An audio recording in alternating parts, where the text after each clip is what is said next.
24년 2월 스트레스 DSR이 시행됩니다. 와, 새해부터 진짜 스트레스 받네. 안녕하세요. 메신저 조용아입니다. 새해부터 좋은 소식으로 메신저 역할을 해드려야 되는데 조만간 금융위원회에서 발표될 스트레스 DSR에 대해서 여러분들과 빠르게 공부해서 준비를 해야 될 것 같아서 이렇게 영상을 켜게 되었고요. 정말 단어만 들어도 왠지 모르게 스트레스를 받을 것 같잖아요. 여러분들이 또 대출 규제라고 하면 DSR 많이 들어보셨을 건데요. 여기서 스트레스 DSR이 2월부터 시행된다고 합니다. 작년 23년도 7월부터 적용한다고 했던 DSR이 1년 앞당겨져서 22년도 7월부터 시행된 걸로 기억을 하는데요. 하지만 얼마 못 가서 23년도 1월부터 DSR이 적용되지 않는 특례 보금자리론을 시행했잖아요. 특례 보금자리론으로 가계대출이 엄청 급증을 했고 정말 너도 나도 대출로 집을 샀어요. 또 특례 보금자리론이 DSR이 적용되지 않으니까 거기에 더불어서 가계대출이 급증을 했죠. 돌연 23년도 9월 27일 날 특례 보금자리론을 잠정적으로 중단을 했습니다.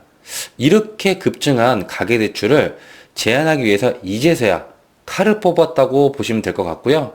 이제는 더 이상 이제 지켜볼 수 없는 건지 스트레스를 줘서라도 대출 규제를 하겠다. 이렇게 이제 정부의 어떤 스탠스라고 보시면 될 것 같아요. 어떻게 된 내용인지 여러분들과 또 제가 같이 공부 한번 해보도록 하겠습니다. 그럼 화면을 보면서 같이 한번 이야기해 보겠습니다. 24년도 2월 26일부터 스트레스 DSR 제도가 시행됩니다. 금융위원회에서 발표한 스트레스 DSR 제도 도입 방안입니다.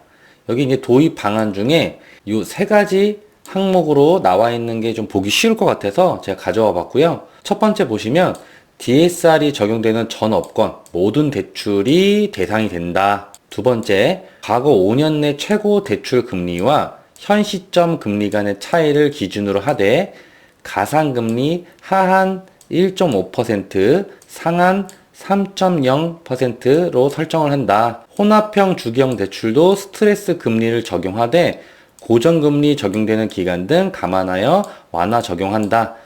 이 이야기는 제가 좀 뒤에 가서 다시 한번 또 설명을 드려볼게요.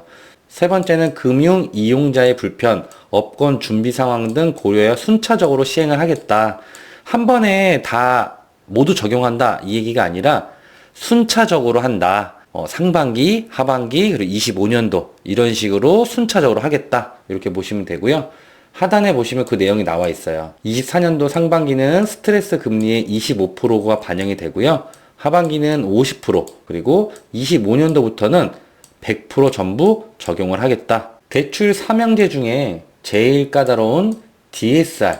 우리는 좀 짚고 넘어가자. 왜 LTV가 있고 DTI가 있고 DSR이 있잖아요. 근데 여기에 더불어서 이번에 스트레스를 좀 강하게 줘보겠다. 그래서 스트레스 DSR이 나온 겁니다. 근데 저희가 스트레스 DSR을 알기 전에 또 DSR을 한번 좀 짚고 넘어가고 같이 공부하면 좋잖아요. DSR은 총 부채 원리금 상환 비율이라는 뜻입니다. DSR의 약자가 Debt Service Ratio라고 하는데 여기 지금 보시면 연간 원리금 상환액하고 본인의 연간 소득입니다. 그래서 1금융권으로 기준으로 보시면 되고요. 이 DSR이 40%를 넘으면 규제하겠다. 이 이야기는 대출을 제한하겠다. 이렇게 보시면 될 것 같습니다. 그럼 DSR이 뭐냐? 일단 DSR은 모든 부채를 다 본다 라고 보시면은 좀 이해가 쉬울 것 같아요. 주택담보대출 원금과 이자, 그리고 이제 모든 기타 대출, 원금, 이자를 모두 본다. DSR 40%는 기본 적용되고 나의 연소득 대비 부채가 40% 이하면 대출을 해주겠다. 근데 거기에 스트레스를 줘서 더 강화하겠다. 그것이 바로 스트레스 DSR이다. 일단은 이해하기 쉽게 이 정도만 이해를 해주시면 될 것 같아요. 상단에 보시면 대상 범위 DSR이 적용되는 모든 업권의 모든 대출입니다. 대상 기관은 1금융권, 2금융권, 대상 대출은 주담대, 신용대출, 신규 취급분 전부 답니다. 그리고 여기에 대출 종류가 있는데 변동형이 있고 혼합형이 있고 주기형이 있어요. 요거는 제가 뒤에서 한 번 더 정말로 알아듣기 쉽게 다시 한번 설명 한번 드려보겠습니다. 스트레스 DSR 시행하는 이유가 뭐야? 작년에 그 특례보금자리론이 시행되면서 이 가계대출이 급증했잖아요, 여러분들. 이 과도한 가계대출로 인해서 대출을 제한하겠다. 결국 칼을 뽑은 겁니다. 간략하게 제가 느낀 거는 이 스트레스 DSR을 시행하는 이유는 두 가지로 봤어요. 소득이 적으면 이제 대출 안 해주겠다. 대출이 많아도 대출해주지 않겠다. 이렇게 두 가지를 보시면 좋을 것 같아요. 이 하단에 지금 스트레스 DSR 도입에 따른 대출 한도 변화가 있는데 그냥 이렇게만 보면은 사실 좀 헷갈립니다. 여기서 하한 금리 1.5%는 그냥 무조건 적용이 된다고 보시면 돼요. 내가 지금 어떤 대출을 갖고 있든 이제 신규로 대출을 받든 1.5%는 무조건 적용을 하겠다. 이 적용을 하게 되면 대출 한도가 줄어들고 대출 금리가 올라갑니다. 이 DSR이 조금 이해되기 쉽게 제가 이 부동산 계산기에 들어와서 총 부채 원리금 상환 비율, 뎁 서비스 레시오, 이 DSR 계산기를 여러분들과 한번 같이 돌려볼게요. 물론 샘플로 돌리는 거니까 여러분들도 한번 해보시면 좋을 것 같아요. 계산기에 들어오시면 여기에 이제 DSR 클릭을 하시고요. 연소득에 자기 소득을 넣으시면 됩니다. 제가 일단은 5천만 원을 넣었어요. 그리고 대출을 두 가지로 일단 넣습니다. 뭐 각자 개개인마다 대출이 얼마큼 있는지 제가 알 수 없으니까 일단 보기 쉽게, 이해하기 쉽게 일단은 첫 번째, 두 번째 이렇게 대출 종류를 나눠서 한번 넣어봤어요. 보시면 첫 번째는 주담대로 뒀고요. 원리금 균등 상환으로 뒀고 총액은 3억. 일단 잔액도 3억이죠. 그리고 30년 기준으로 잡았고요. 금리는 4%로 잡았습니다. 그리고 두 번째 대출은 신용대출로 잡았고 5천만 원에 2년 24개월, 그리고 신용대출 금리를 일단 저는 7%로 잡아서 계산기를 돌려봤고요. 계산을 돌려서 보시면은 여기 결과가 나왔잖아요. 일단 총 대출 건수 2건, 아까 대출 첫 번째 대출이죠. 아까 3억을 대출 받았어요. 그리고 대출 기간 360개월, 지금 30년으로 잡은 거고요. 여기에 이제 연 원금 상환액과 연 이자 상환액이 있습니다. 요거를 더해서 12로 나누면 내가 매월 얼마씩 내는지 알 수가 있겠죠. 그리고 대출 2에 보시면은 여기에 5천만 원 신용대출 받은 게 있고 금리는 제가 7%로 잡았습니다. 대출 기간은 당연히 2년이니까 24개월로 잡았고요. 여기도 연 원금 상환액이 나와 있고 연 이자 상환액이 나와 있습니다. 이렇게 더해서 12로 나누면 매월 제가 납부하는 대출 원금과 이자가 나오겠죠. 그러면 하단에 보시면 이 DSR이 나옵니다. 여기에 지금 55.68%라고 되어 있는데 제 연소득 대비 55.68%니까 여러분들 제가 대출을 신청하더라도 대출 규제를 또는 대출 제한을 받겠죠. 아까 기본 1금융권에서 DSR이 40%라고 되어 있었잖아요. 모든 1금융권 시중은행은 DSR 40%가 적용됩니다. 그렇다면 여기 나와 있는 55.68% DSR은 제가 대출을 받을 수가 없겠죠. 스트레스 금리 다음 사항에 따라서 연 2회 산정을 한다. 스트레스 DSR 단계별 시행식인데요. 1단계는 24년 2월, 뭐 정확히는 2월 26일이 되겠죠. 주택담보대출을 일단은 은행권에서 받은 이 주택담보대출로 이 스트레스 DSR을 적용을 한다. 2단계는 24년 6월부터 진행을 하겠다. 이렇게 보시면 될 것 같고요. 3단계는 24년 말입니다. 뭐 12월쯤 봐도 될 것 같아요. 그리고 나머지 3단계까지는 전부 다 적용을 하고 25년도부터는 100% 모두 적용을 하겠다. 근데 이게 상하반기로 나눠졌으니까 상반기에는 25%고 하반기에는 50%라고 보시면 되고요.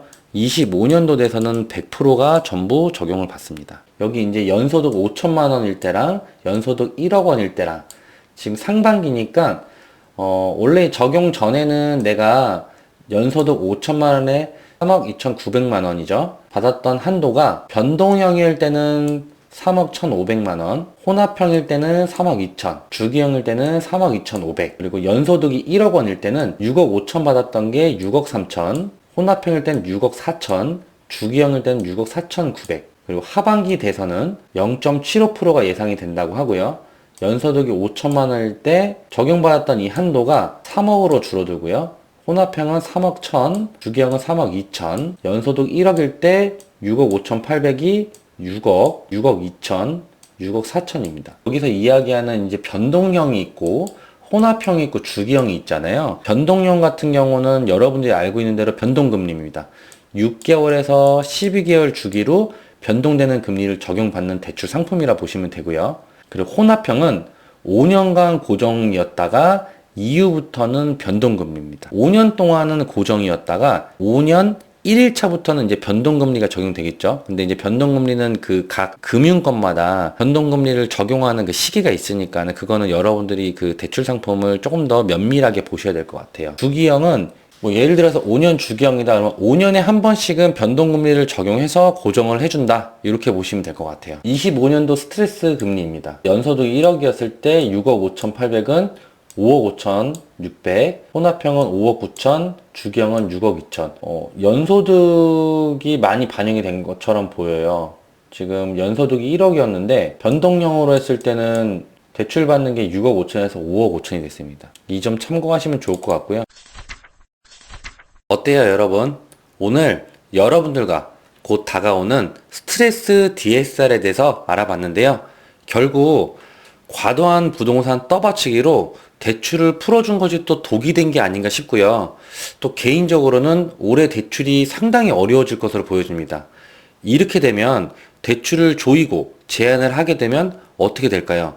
결국 집을 구매하는 수요가 줄어들고 거래량도 떨어질 것으로 보여지고요. 제가 느낀 이번 DSR 정책은 상당히 강력해 보였습니다. 25년 이후에도 100% 전부 적용을 한다고 하니까 올해 내년까지는 대출이 쉽지는 않을 것 같아요. 올해는 정말 최대한 현금 확보하면서 공부를 또 해야 되는 시기가 되지 않을까 싶고요. 분명한 건 지역별로 옥석 가리기와 양극화가 심화가 될 것으로 보여집니다. 여러분들과 함께 지속적으로 또 같이 공부하면서 또 모니터링 하면 좋을 것 같고요. 우리가 계속 이렇게 같이 하나하나 또 다가오는 것들에 대해서 준비를 하고 있으면 여러분들하고 제가 또 좋은 기회가 오면 재테크 기회가 될 것 같습니다. 그럼 오늘은 여기까지 하고요. 주말 잘 보내시고 새해 복 많이 받으세요. 정말 요즘은 하루하루 그 변화 속도도 너무 빠르고 정보가 너무 많아요. 여러분들도 새해 되시니까 또 많이 바쁘시잖아요. 제가 최대한 쉽고 빠르고 간단하게 정리해서 여러분들한테 또 신속하고 건강한 정보로 전해드리도록 하겠습니다. 그럼 오늘도 행복한 하루 보내세요. 우리 또 만나요.